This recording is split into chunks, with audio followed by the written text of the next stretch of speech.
Good morning guys. आज हम देखेंगे बैंक रिकन्सिलेशन स्टेटमेंट।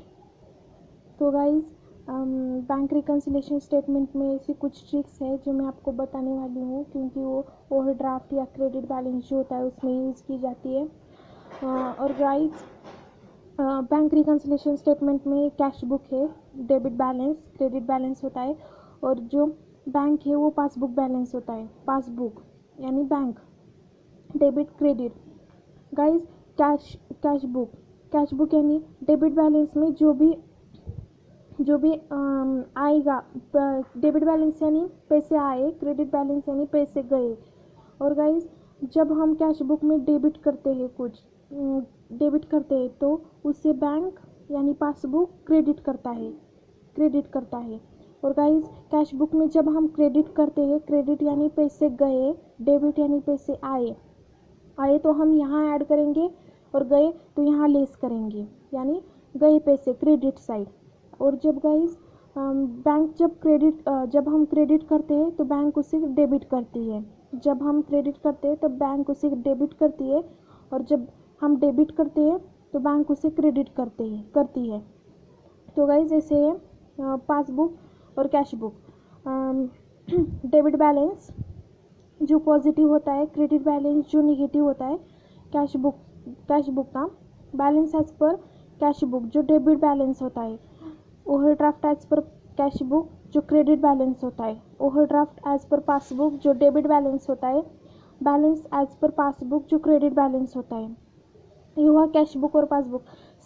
आपको सिर्फ इतना ही ध्यान में रखना चाहिए, आपको बस balance as per cash book आना चाहिए, वो भी परफेक्ट, क्या लेस होता है और क्या ऐड।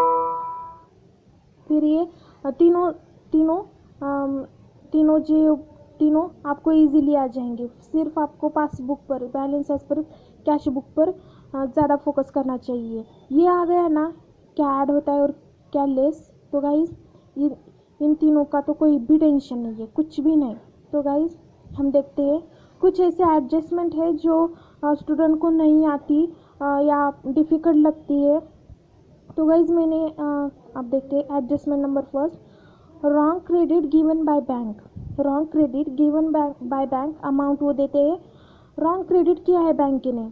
अब मैंने क्या कहा था, जब हम डेबिट करते हैं तो पासबुक क्या करता है, यानी बैंक डेबिट करता है। जब हम क्रेडिट करते हैं तो बैंक क्या करता है कि क्रेडिट करता है, हाँ, जब हम क्रेडिट करते हैं तो बैंक डेबिट करती है, और जब हम डेबिट करते हैं तो बैंक क्रेडिट करता है। जब भी एडजस्टमेंट आएगी ना, wrong credit given by bank, तो हमें जब balance as per cash book होगा और उसमें दी होगी एडजस्टमेंट की wrong credit given by bank, तो हमें यहाँ क्रेडिट की जगह डेबिट लिखना है। क्रेडिट की जगह डेबिट लिखना है। डेबिट यानी क्या हुआ, पैसा आया यानी ऐड करेंगे, पैसा आया यानी ऐड करेंगे। जब suppose overdraft as per cash book है यानी क्रेडिट बैलेंस है, तो हम क्या करेंगे, wrong credit given by bank, wrong credit, first of all यहाँ लिखेंगे क्रेडिट, डेबिट लिखेंगे, पैसा आया, पर कैश बुक से रिवर्स करना होगा तो क्रेडिट ही रख देंगे। Overdraft as per cash book में एडजस्टमेंट लेस होगी, और यहाँ balance as per cash book में ऐड होगी। वो आपको बताऊंगी कि यहाँ क्रेडिट कैसे आया, डेबिट, कंफ्यूज मत होइएगा। Wrong debit given by bank, wrong debit given by bank, यहाँ डेबिट है, डेबिट, यहाँ क्रेडिट करना है। क्रेडिट यानी पैसा गया।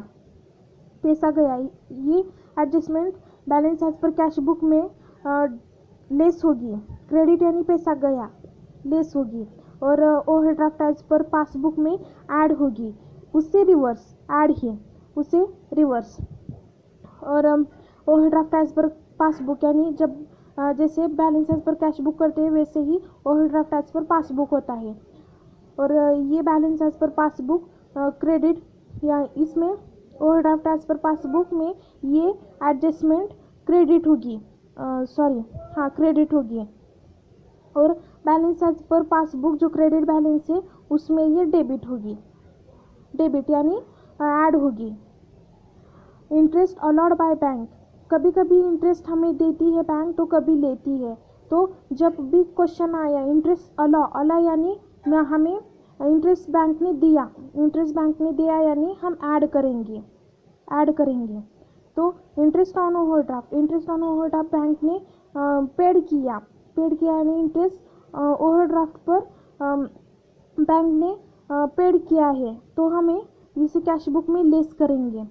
और bank charges first of all bank charges bank को बैंक की तरफ जाती है, देन आफ्टर हमारी तरफ इंफॉर्मेशन आती है। Bank charges first of all deduct by the bank यानी passbook, then after cash book. तो ये बैंक चार्जेस हमेशा हमारा लॉस है यानी पैसे गए। बैंक चार्जेस है ना, तो इसमें balance as per cash book में हमें बैंक चार्जेस लेस करने होते हैं। यहाँ overdraft as per cash book में ये ऐड होंगे, balance as per overdraft as per passbook में ये लेस होंगे, बैलेंस एज पर पासबुक यानी क्रेडिट बैलेंस जो होता है उसमें ये ऐड होंगे। तो गाइज ये थी कुछ इम्पोर्टेंट एडजस्टमेंट। और गाइज आपको पता ही होगा कि कितना इम्पोर्टेंट है, 10 मार्क के लिए चैप्टर है। तो गाइज प्लीज़ इसे सिर्फ गाइज आपको ये क्या balance as per cash book आना चाहिए। ये आप यानी ये तीनों जो बैलेंस है वो आप कवर हो जाएंगे, आप कवर हो जाएंगे। तो गाइज ये थी कुछ थ्योरी जो BRS के लिए इम्पोर्टेंट थी। एक बार मैं रिवीजन करवाती हूँ। गाइज ये कैश बुक होता है और ये पासबुक जो बैंक रिकॉर्ड करती है, हमें सिर्फ फोकस करना है कैश बुक पर। जब कैश बुक में पैसा आता है, suppose example dividend receive by bank, dividend आया डेबिट, उसे ऐड करेंगे। और जब सपोज बैंक चार्जेस क्रेडिट जो गए हमारे पैसे कट हुए। और गाइस हमेशा ध्यान रखिएगा, जब हम डेबिट करते हैं तो बैंक उसे क्रेडिट करती है, जब हम क्रेडिट करते हैं तो उसे बैंक डेबिट करती है। और ये जो balance as per cash book है ये डेबिट होता है और ये overdraft as per cash book credit होता है। Guys balance as per cash book में जो एंट्रीज की जाती है, एडलेस किया जाता है, उससे रिवर्स करना है यहाँ, उससे रिवर्स। सपोज अब हम बैंक चार्जेस लेते हैं, बैंक चार्जेस यहाँ हम लेस करते हैं क्योंकि ये हमारा क्रेडिट है, इसमें से हमारे पैसे गए इसलिए हम लेस करते हैं। तो गाइस यहाँ हम लेस करेंगे, तो यहाँ हम लेस करेंगे तो उस कैश बुक से रिवर्स करना है यानी यहाँ ऐड होंगे।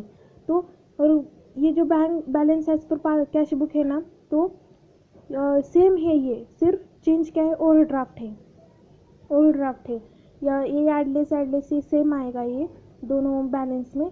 यहाँ सिर्फ कैश बुक में रिवर्स करना है, कैश बुक से रिवर्स करना है। यहाँ लेस है तो यहाँ बैंक चार्जेस ऐड होंगे। तो ये कुछ इंपॉर्टेंट एडजस्टमेंट है जो कन्फ्यूजन होता है, रॉन्ग क्रेडिट। अब मैंने क्या कहा, आपको सिर्फ इतना ध्यान में रखना है, क्रेडिट बोला तो हम डेबिट करेंगे।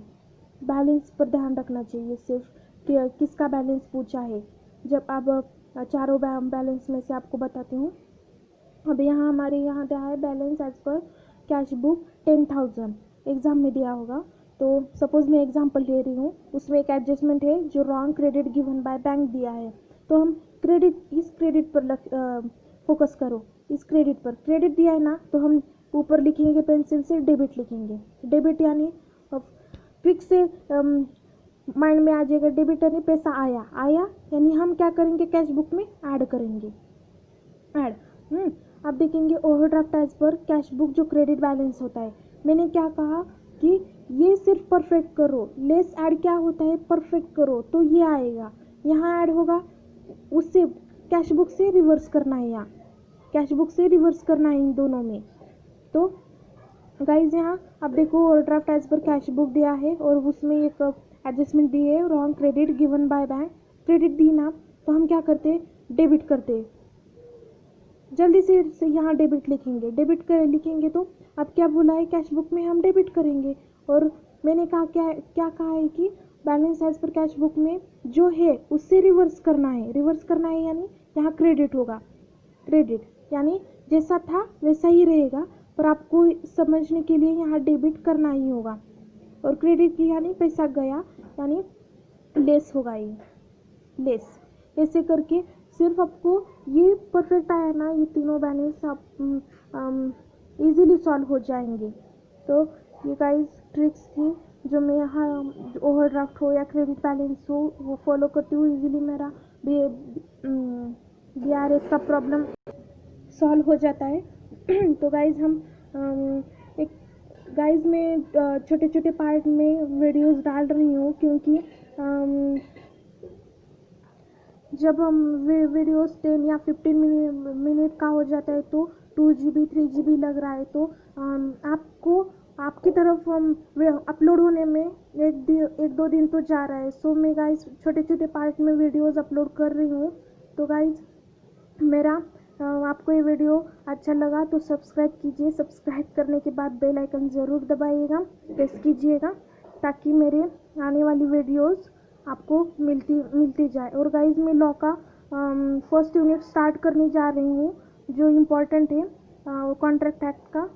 और ये जो इस पर हम प्रॉब्लम्स देखेंगे, इस जो मैंने आज पढ़ाया है इसके ऊपर प्रॉब्लम देखेंगे। तो गाइज नेक्स्ट पार्ट में आपको सेकंड और थर्ड नंबर का प्रॉब्लम मैं सॉल्व करूँगी, इलिस्ट्रेशन आपके बेसिक कंसेप्ट जो है वो क्लियर हो जाएंगे, यहाँ मैं डिटेल में लूँगी। तो गाइज आपको मेरी वीडियो अच्छी लगी तो लाइक कीजिएगा, सब्सक्राइब कीजिएगा और अपने फ्रेंड्स के साथ शेयर कीजिएगा। Thank you.